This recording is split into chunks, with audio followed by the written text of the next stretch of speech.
come down into the dungeon. Woo!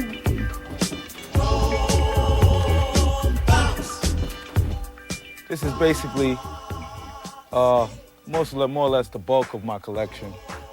I got records dating back from the early 30s. You know what I'm saying? Got some vintage hip hop. Even got a little Chuck Berry right there. Chucky, baby. Yeah, I got 300,000 or 400,000 altogether I have in the house. Doubles of a lot of things, you know, rare cuts and some garbage. I know so many breaks, man. I mean, I'm a walking encyclopedia when it comes to breaks, you know what I'm saying? Hip-hop, in the hip-hop world, they don't get too much by me, you know, I know it all. I know it all and never sleep. Yeah, classic, Planet Rock. One particular thing that I remember was going to see Africa Bambaataa, Planet Rock. And Jazzy Jay was so funky, it was great. Moving from one break to the next, cutting two records together, it was just wonderful. And Bambaataa would be, you know, looking at the crowd, you know, being the sort of inscrutable master of records. Bam would feed me the records and I'd just go off. Once I get into a zone, it's like you can't even talk to me. I start hopping back and forth. At one point, took out a 45, slips it over Jazzy Jay's shoulder. And, you know, Jazzy Jay kind of looks up and takes it. Bam would point to the line, play the second cut. Play the second cut, the break is right there. Puts on the 45, and this break comes to the end, and then voop, voop, voop, boom, and he lets it go.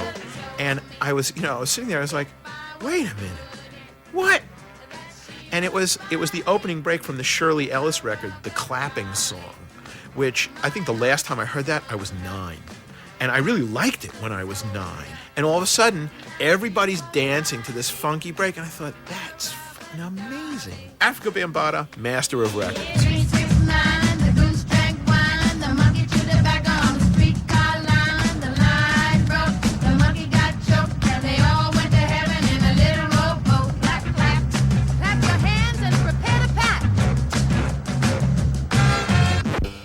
Amongst all these records of shit that's probably here, you know, like your Lawrence Welk and, I don't know, Earth, Wind & Fire's not really shit, and Rolling Stones, all these records that you're gonna have here, there might be that one diamond in the rough, like that's really a rockin' beat. When you find that one that you know you were the only one that found, you just kind of remember, okay, this is what it was all about. You could be digging for breaks or vocal samples or bass lines or weird children's records or whatever, but it's the whole art of building up an arsenal so when you do go to a party, you're different from the next guy. My friend T-Ray, he tells me these stories like, yo, Cut, he's from the South. He's from South Carolina. He's like, yo, Cut, you know, I could go into a town and just, I could just smell the records. It's like, I pull in and oh, honey, we gotta stop. There's some records in this town, you know? You're digging all day when you find that one record, you know, it's at the end of the crate, you're dusty, you stink, you know? And it's the whole culture. I mean, it's that whole, like, you got it on vinyl? You got 2 copies on vinyl? It's like that always thing you're asking. It's like your drug. You got that? This happened to me when I went to North Carolina. Okay, just look in the yellow pages under R for records, and we'll find stores. Phone page is ripped out. Somebody got there before us looking for records. I talked to T-Ray, and he was just like, oh, yeah, man. Oh, no, you won't be able to find a phone book with records, you know, listed in there, because I tore them all out already. So I'm like, oh, man. DJ Shadow. He's the king of digging. No one's iller than him. He's got a keen sense. He's got the spidey sense. He comes here regularly and spends the day usually going through the records downstairs. And he's been coming here for a long time. And he always comes up with a big stack of records like that. We don't let just anybody downstairs, so he does have a special relationship in that sense. This is just, it's my little nirvana. And being a DJ that I take, you know, the art of digging seriously. And this is just a place I've been going to for 11 years. It's just an incredible archive of music culture. And there's the promise in these stacks of finding something that you're going to use. And in fact, most of my first album was built off of records pulled from here. So it has almost a karmic element of like, you know, I was meant to find this on top, or I was meant to pull this out because it worked so well with this. So it's got a lot of meaning for me personally.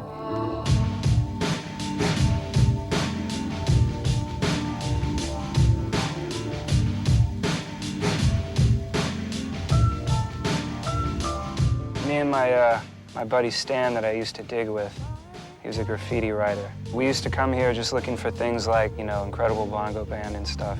Every now and then we'd buy things, and Ed or Mark or someone will say, oh yeah, we got a ton of these in the basement, or, you know, oh, you should see the basement if you think this is something.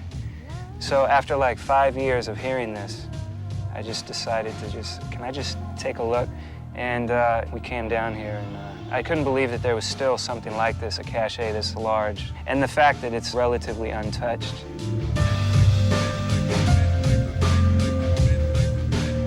Just being in here is a humbling experience to me, because you're looking through all these records, and it's sort of like a big pile of broken dreams in a way. Almost none of these artists still have a career, really. So you have to kind of respect that in a way. I mean, if you're making records, and if you're DJing and putting out, you know, releases, whether it's mixtapes or whatever, you're sort of adding to this pile, whether you want to admit it or not. You know what I mean? 10 years down the line, you'll be in here. So keep that in mind when you start thinking like, oh yeah, I'm invincible and I'm the world's best or whatever, because that's what all these cats thought.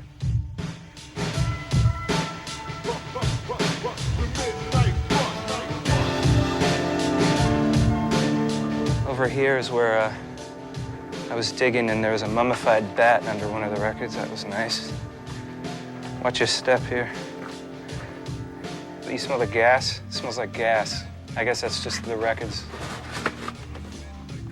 I honestly feel like the people that dig don't stop digging because it's a part of who we are. People that don't, you don't have to. It's not going to make a bad DJ good, but it'll make a good DJ better. We're gonna do a song that you never heard before. Double D and Steinsky put out Lesson 3, and it was like a couple years after it came out. I heard it like in '86.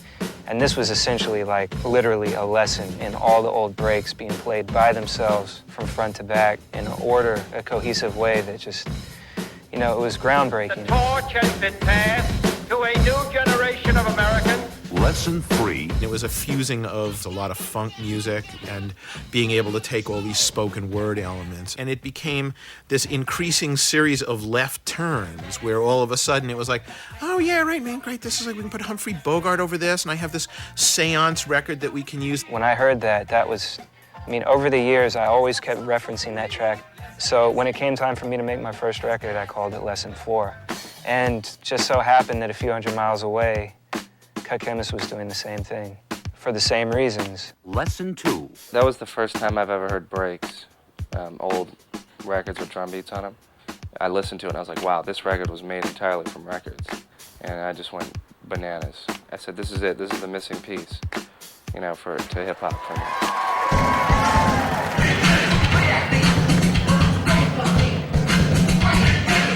So it's sort of like a once-in-a-lifetime thrill for us, because we flew in Steinsky to join us on stage for a Lessons kind of reprise.